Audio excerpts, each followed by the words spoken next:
Assalamualaikum warahmatullahi wabarakatuh.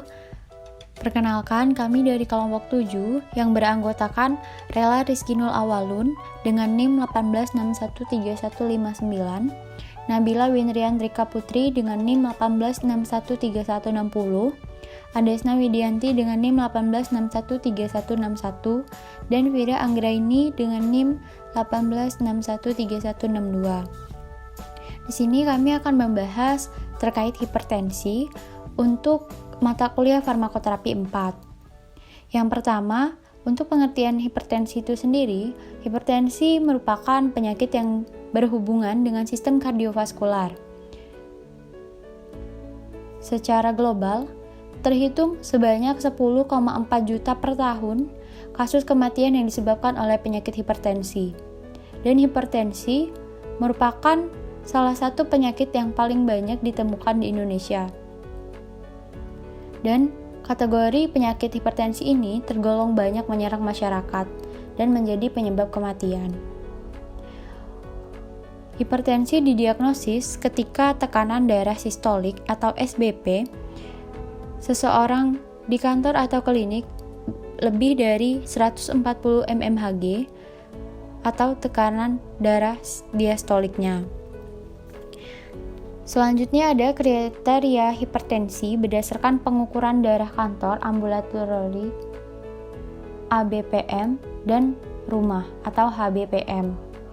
Untuk kantor ABPM, BP lebih dari 140 dan atau lebih dari 90. Untuk rata-rata waktu malam atau waktu tidur lebih dari 140 dan atau lebih dari sama dengan 70. Untuk rata-rata 24 jam, lebih dari atau sama dengan 130 dan atau lebih dari sama dengan 80. Untuk rata-rata siang hari atau bangun, lebih dari sama dengan 135 dan atau lebih dari sama dengan 85. Kemudian untuk HBPM-nya itu sebesar 135 lebih atau sama dengan 135 dan atau lebih dan atau sama dengan 85.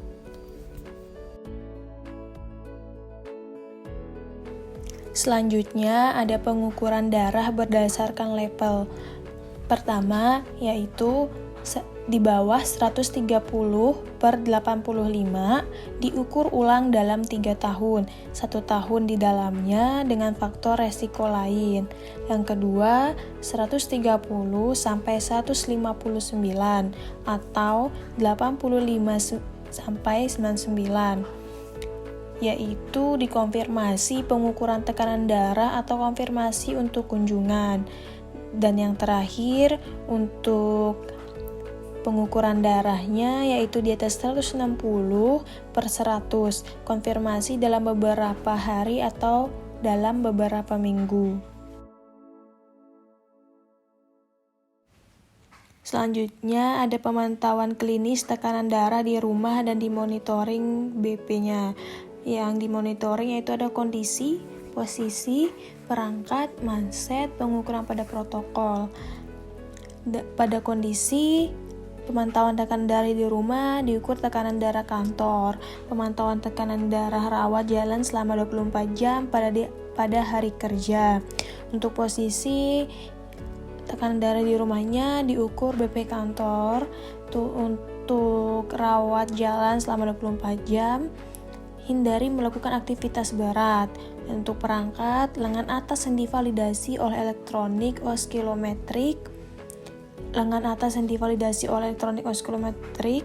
Untuk mansetnya diukur sesuai dengan ukuran lengan, yang diukur sesuai dengan lengan juga. Untuk tekanan darah rawat jalan selama 24 jam. Pengukuran pada protokol. Pada pemantauan tekanan darah di rumah, sebelum kunjungan dipantau 3-7 hari di pagi hari dan sore hari sebelum mengonsumsi obat. Dan kemudian diukur selama 5 menit, duduk istirahat dan 1 menit antara pengukurannya. dan ditindaklanjuti penggunaan obat hipertensi dan diukur 1-2 per minggu atau per bulan. Untuk pemantauan tekanan darah rawat jalan selama 24 jamnya dipantau selama 24 jam, yaitu intervalnya 15-30 menit pada siang hari atau malam hari, dan diperlukan 20 yang valid dan 7 pengukuran BP pada malam hari. Selanjutnya, evaluasi untuk hipertensi awal yaitu ukur tekanan darah pada kedua lengan. Jika ada perbedaan secara konsisten antara di atas 10 mmHg, dilakukan pengukuran berulang, dan jika ada selisihnya di atas 20 mmHg, maka dilakukan pemeriksaan lebih lanjut. Dan tekanan darah berdiri yaitu diukur ketegangan hipertensi setelah 1 menit dan setelah 3 menit ketika menunjukkan gejala hipotensi postural pada geriatrik dan pada penderita diabetes. Yang selanjutnya adalah tes diagnostik klinis. Tes diagnostik klinis ini terdapat 5 jenis. Yang pertama adalah riwayat kesehatan, di mana riwayat kesehatan ini meliputi tekanan darah. Tekanan darah meliputi hipertensi onset baru, durasi, kadar BP sebelumnya, obat antihipertensi saat ini dan sebelumnya, kemudian obat lain atau obat bebas yang dapat mempengaruhi tekanan darah, kemudian riwayat intoleransi obat antihipertensi, kemudian riwayat intoleransi obat antihipertensi, kepatuhan terhadap pengobatan antihipertensi, riwayat hipertensi dengan kontrasepsi oral atau kehamilan.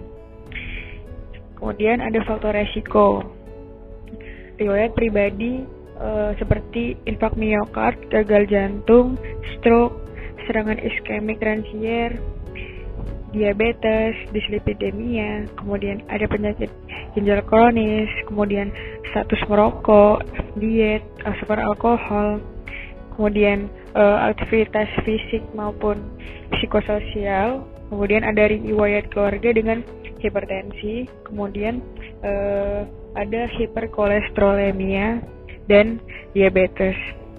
Kemudian penilaian risiko kardiovaskular secara keseluruhan, yaitu sejalan dengan pedoman rekomendasi lokal.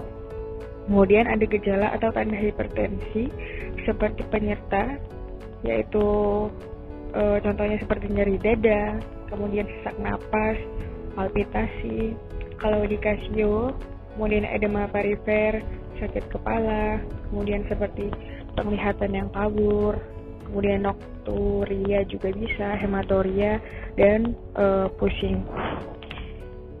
Selanjutnya ada gejala yang mengarah ke hipertensi sekunder, yaitu kelemahan otot atau tentani, kemudian adanya kram, adanya aritmia, kemudian palpitasi, kemudian sering sakit kepala, mendengkur, ngantuk di siang hari, dan gejala-gejala yang mengarah pada penyakit tiroid. Yang kedua ada tes pemeriksaan fisik. Tes pemeriksaan fisik ini menyeluruh yang dapat membantu memastikan diagnosis hipertensi itu sendiri, dan untuk mengidentifikasi HMOD atau hipertensi sekunder, dan harus mencakup beberapa hal, yaitu sirkulasi dan jantung serta organ atau sistem lain. Untuk sirkulasi dan jantung seperti denyut nadi atau ritme atau karakternya, kemudian nadi atau tekanan vena jugularis, kemudian denyut puncak, kemudian bunyi jantung ekstra, tongki basal, edema perifer, kemudian keterlambatan radiofemoral. Untuk organ atau sistem lain, contohnya seperti ginjal membesar, kemudian lingkar leher lebih dari 40 cm, kemudian adanya pembesaran tiroid, peningkatan indeks massa tubuh atau lingkar pinggang, kemudian timbunan lemak dan striae berwarna. Selanjutnya yang ketiga, dengan pemeriksaan laboratorium dan EKG.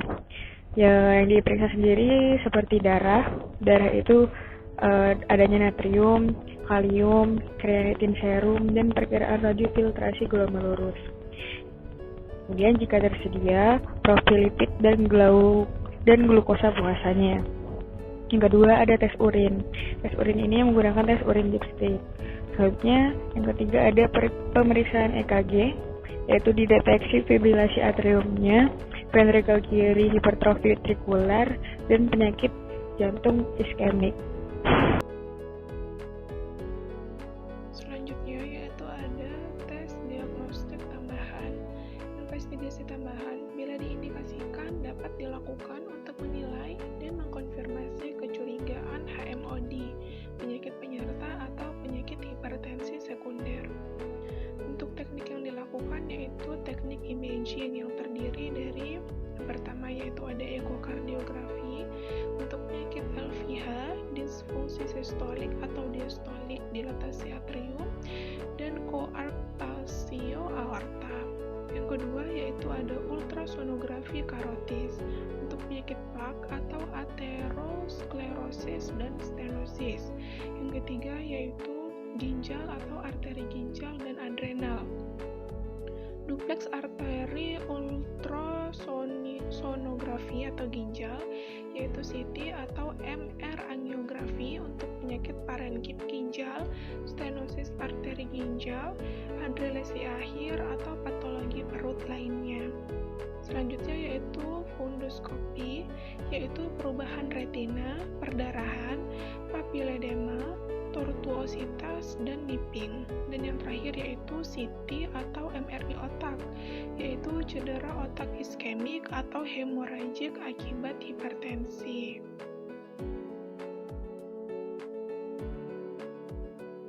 Selanjutnya yaitu tes fungsional dan laboratorium investigasi tambahan.